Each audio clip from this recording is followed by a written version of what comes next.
जय जय जगन्नाथ नमस्कार सकाळर खबर जन भिजन आपण मानक जनाऊँगी स्वागतम आसतु किछि गुरुत्वपूर्ण घटना पर नजर पकई नवा सर्वप्रथमे देखि नवा वर्तमान लघुचाप जनित वर्षा नुआ वर्ष भिजिब सारा ओडिशा किंतु एभली एक परिस्थिति रे वर्तमान ओडिशा रे लागी रहिबो कि 5 दिन रु वर्षा ए वर्षा को नहीं वर्तमान नुआ वर्ष रे सेलिब्रेटर धमाका कमी जाई पारे किंतु पुणी थरे अदिनिया वर्षा सांग को बिजुली घड़घड़ी सहित वर्षा को नहीं सतर्क सूचना जारी करिछि भारतीय पाणीपाग विभाग।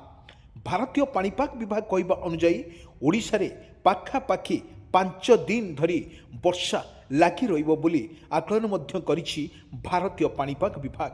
दर्शक बंधु जेन भिजन आपण मानको प्रस्तुत करुछि एक सुंदर खबर जे खबरटी आपण मानक पई एभली एक ओडिशा रे पुणी भिजी पारे अदिनिया लघुचाप। वर्तमान जा अपडेट खबर अछि नुआ वर्ष रे भिजी पारे लघुचाप जनित वर्षा। 31 तारिख रे बंगोपसागर रे घूर्णिबलय सृष्टि हेबार संभावना अधिक रही। सेथि मध्यरु 1 तारिख रे यह लघुचाप रे रूप नेब एवं गभीर अवपात रूप नेबी एवं नेबा परे लघुचाप रे रूप नै ओडिशा रे काया विस्तार करि पारे बोली आकलन मध्य करिछि भारतीय पाणीपाग विभाग। गोटे पटरे लघुचाप जनित वर्षा आउ गोटे पटरे शीत जाड़ एई दुईटी को जदि आमे कंपेयरबल करिवा निश्चित भाव रे कृषकर निश्चित मेरुदंड भांगुची। आपण को किछि विजुअल माध्यम रे आमे दृश्य देखौछु दर्शक बंधु पूर्वर किभली भाव रे लघुचाप जनित वर्षा रे ओडिशा रे रहितला यार तेज एई तेज को मुकाबिला करिथिले सारा ओडिशार अधिवासी माने किंतु पुणी थरे एक लघुचाप जनित वर्षा को नहीं वर्तमान सरगरम रही ओडियार वर्तमान ओडिशार रही सरगरम। गोटे पटरे जदि लघुचाप जनित वर्षा को जदि लोक मैंने देखिचंती पुणी एक लघुचाप को सृष्टि होता बेले पुणी देखा मिलूँ पुणी एक लघुचापर भय ए लघुचाप को नहीं वर्तमान आशंक रही वर्तमान ओडिशार प्रत्येक कोण अनुकोण में रही लघुचाप जनित वर्षा। ए लघुचाप जनित वर्षा ओडिशा परे भिजी पारे 5 दिन धरी भिजी पारे किंतु एभली एक परिस्थिति को दे वर्तमान ओडिशा रे लागी रहिबो वर्षा बिजुली घड़घड़ी सहित वर्षा। गोटे पटरे जदि आमे देखिबा गोटे पटरे लघुचाप जनित वर्षा जेतिकाले 1 तारिख रे बंगोपसागर रे घूर्णिबलय सृष्टि होबार अछि तारी प्रभाव रे ओडिशा रे बिजुली घड़घड़ी सहित वर्षा मध्य रहिबार मध्य आशंका रही। अनेक जिला 30टी जिला मध्यरु 18टी जिले में लागी रहिबो वर्षा एवं बिजुली घड़घड़ी सहित वर्षा मध्य रहिबो एवं जहाँ ओडिशा उपरे बेसी यार प्रभाव पड़ी नथिले मध्य वर्तमान ताहा स्पष्ट करिछि भारतीय पाणीपाग विभाग। किंतु 5 दिन का आकाश मेघाच्छन्न रहिबो एवं काउणिया पाग मध्य करिबो बोली सतर्क सूचना मध्य जारी करिछि भारतीय पाणीपाग विभाग। दर्शक बंधु आमे किछि विजुअल माध्यम रे आपन को देखौछु किपरि भाव रे ओडिशा रे रहिछि यार लघुचाप जनित वर्षार प्रभाव रही पारे बोली आकलन मध्य करिछि भारतीय पाणीपाग विभाग। किछि दृश्य देखंतु किपरि एक लघुचाप जो बड़ी बंगोपसागर सृष्टि होगा लघुचाप बंगोपसागर वर्तमान अशांत रहिबो। 1 तारिख जो भली रही घूर्णिबलय जितेबाला रहिबो यार घूर्णिबलय रहिबो समुद्र मध्य अशांत रहिबो।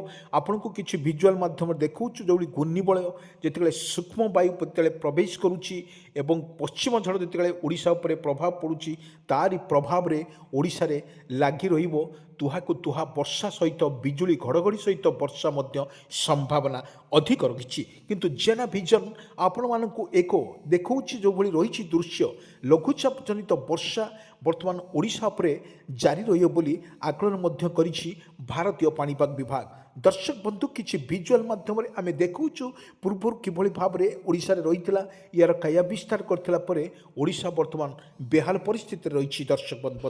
दर्शक बंधु वर्तमान जनवरी पहले रही वर्षा संभावना बंगोपसागर रे जो संभाव्य घूर्णिबलय को नहीं आशंका रे पाणीपाग विभाग किंतु जो भली कर जाइछि एवं नुआ वर्ष रे भिजी पारे सारा ओडिशा किंतु एभली एक परिस्थिति रे जो 31 तारिख रे ହେବାକୁ ଥିବା ଏକ ଘୂର୍ଣ୍ଣିବଳୟ ବଙ୍ଗୋପସାଗରରେ ପୁଣି ଏକ ଲଘୁଚାପ ଅବପାତ ରୂପ ନେଇପାରେ।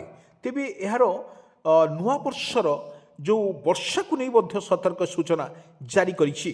କିନ୍ତୁ କାରଣ ଦକ୍ଷିଣ ବଙ୍ଗୋପସାଗରରେ ଏକ ଘୂର୍ଣ୍ଣିବଳୟ ସୃଷ୍ଟି ହେବାର ସମ୍ଭାବନା ଅଛି।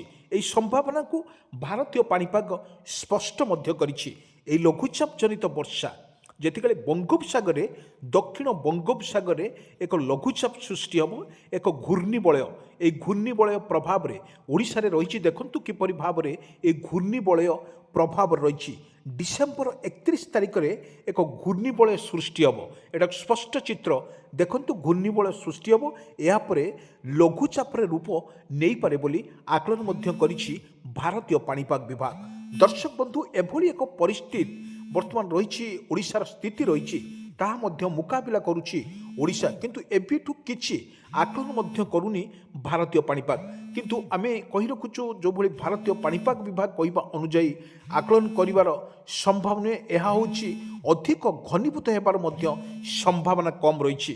କାରଣ ଏଟା ଅଧିକ ଘନୀଭୂତ ହେବନି, ତେବେ ସମୁଦ୍ର 7 ଦିନ ଯାଏ ଘୂର୍ଣ୍ଣିବଳୟ ସକ୍ରିୟ ରହିବ। ପାଖାପାଖି 7 ଦିନ ଧରି ଏହାର ସକ୍ରିୟ ରହିବ। କିନ୍ତୁ କେତେ ଘନୀଭୂତ ହେବ ତାହା ମଧ୍ୟ ସ୍ପଷ୍ଟ କରିନାହିଁ ଭାରତୀୟ ପାଣିପାଗ ବିଭାଗ। ଦର୍ଶକ ବନ୍ଧୁ, ଏଭଳି ଏକ ପରିସ୍ଥିତି ରହିଛି, ଓଡ଼ିଶାରେ ରହିଛି, ତାହାର ମଧ୍ୟ ମୁକାବିଲା କରୁଛି ଓଡ଼ିଶା। ବର୍ତ୍ତମାନ ମୁକାବିଲା କରିବ, ତାହାର ସ୍ପଷ୍ଟ ମଧ୍ୟ ଚିତ୍ର ଆମେ ଆପଣମାନଙ୍କୁ ଦେଖାଉଛୁ। ଯେଉଁ ଘୂର୍ଣ୍ଣିବଳୟ ସୃଷ୍ଟି ହେବାର ଏହାର ତୀବ୍ରତା ସହ ଗତିପଥ ବାଦରେ ଏବେଠୁ କିଛି କରିହେବ ନାହିଁ ବୋଲି ଆଶଙ୍କା କରିଛି ଭାରତୀୟ ପାଣିପାଗ ବିଭାଗ। କିନ୍ତୁ ଯେ ଘୂର୍ଣ୍ଣିବଳୟ ଅତି ଅବପାତର ରୂପ ନିଏ, ତାହେଲେ ଭାରତ ଉପରେ ଏହାର ପ୍ରଭାବ ପଡ଼ିବ ସମ୍ଭାବନା କମ୍ ରହିଛି। ଏହା ଇଣ୍ଡୋନେସିଆ କିମ୍ବା ଶ୍ରୀଲଙ୍କା ଆଡ଼େ ମୁହାଁଇପାରେ। ତେଣୁ ସାଧାରଣ ଲୋକ ଏବେଠୁ ଛାନିଆ ହେବା ଅନୁଚିତ। ଓଡ଼ିଶା ଉପରେ ଏହାର ଏତେଟା ପ୍ରଭାବ ପଡ଼ିବନି ବୋଲି ମଧ୍ୟ ଆକଳନ ମଧ୍ୟ କରିଛି ଭାରତୀୟ ପାଣିପାଗ ବିଭାଗ।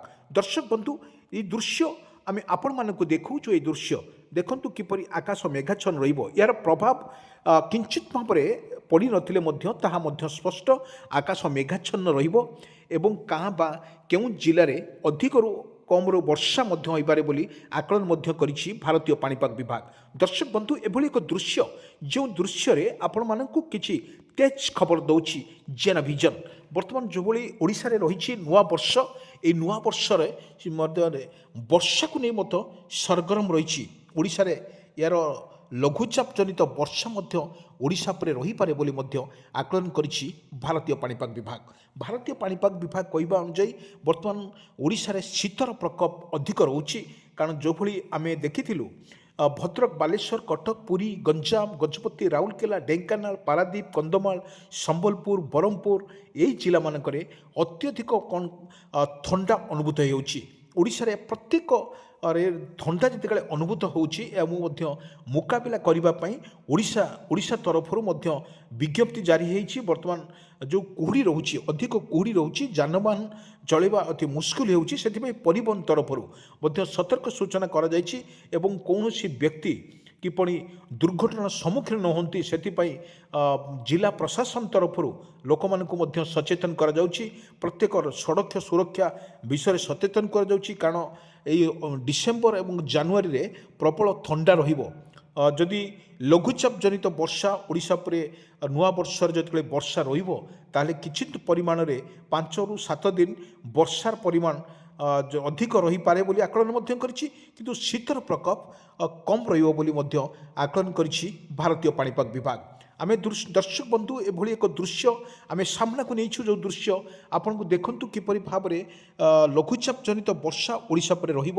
ତାହା ମଧ୍ୟ ଯଦି ଓଡ଼ିଶା ଉପରେ ଏହାର ଲଘୁଚାପ ଯେଉଁ ଘୂର୍ଣ୍ଣିବଳୟ ଦକ୍ଷିଣରେ ବଙ୍ଗୋପସାଗର ଯେତେବେଳେ ଲଘୁଚାପଟି ସୃଷ୍ଟି ହେବ, ତାପରେ ଅବପାତ ରୂପ ନେବ, ତାପରେ ଲଘୁଚାପର ରୂପ ନେଇକି ଓଡ଼ିଶାରେ ବର୍ଷା ସାମାନ୍ୟ ପରିମାଣରେ ବର୍ଷା କମ୍ ରହିବ। ଏବଂ ଏହା ମଧ୍ୟ ଯାହା ସ୍ପଷ୍ଟ କରିଛି ଭାରତୀୟ ପାଣିପାଗ ବିଭାଗ ତରଫରୁ, ଯଦି କହିଛି ଶ୍ରୀଲଙ୍କାରେ ମଧ୍ୟ ଅଧିକ ବର୍ଷା ହେବ ବୋଲି ମଧ୍ୟ ଆକଳନ ମଧ୍ୟ କରିଛି ଭାରତୀୟ ପାଣିପାଗ ବିଭାଗ। କିନ୍ତୁ ଏଭଳି ଏକ ପରିସ୍ଥିତିରେ ଓଡ଼ିଶାର କେତେ ରହିବ ଏହାର ସ୍ଥିତି, ତାହା ମଧ୍ୟ ସ୍ପଷ୍ଟ କରିବ ପାଣିପାଗ ବିଭାଗ। କିନ୍ତୁ ଏବେ ଯା କିଛି ଛାନିଆ ହେବାର ବ୍ୟସ୍ତ ନାହିଁ। ବ୍ୟସ୍ତ ହେବାର କିଛି ଆବଶ୍ୟକତା ନାହିଁ। ତେଣୁ ପାଣିପାଗ ବିଶେଷଜ୍ଞ କହିବା ଅନୁଯାୟୀ ଓଡ଼ିଶାରେ ବର୍ତ୍ତମାନ ଭୟର କିଛି ନାହିଁ, କିନ୍ତୁ ସେଥିପାଇଁ ଭାରତୀୟ ପାଣିପାଗ ବିଭାଗ ତରଫରୁ ଯେଉଁ ସତର୍କ କରାଯାଇଛି, ମତ୍ସ୍ୟଜୀବୀମାନଙ୍କ ପାଇଁ ମଧ୍ୟ ସତର୍କ ସୂଚନା କରିଛି। ସମୁଦ୍ର ଘୂର୍ଣ୍ଣିବଳ ଯୋଗୁଁ ଅଶାନ୍ତ ରହିବ, ସେଥିପାଇଁ ସରକାରଙ୍କର ନିୟମ କାନୁନକୁ ପଚାରି ବୁଝି ଆପଣ ସମୁଦ୍ରକୁ ଯିବାର ଆବଶ୍ୟକତା ରହିଛି ବୋଲି ପାଣିପାଗ ବିଭାଗ ତରଫରୁ ସୂଚନା।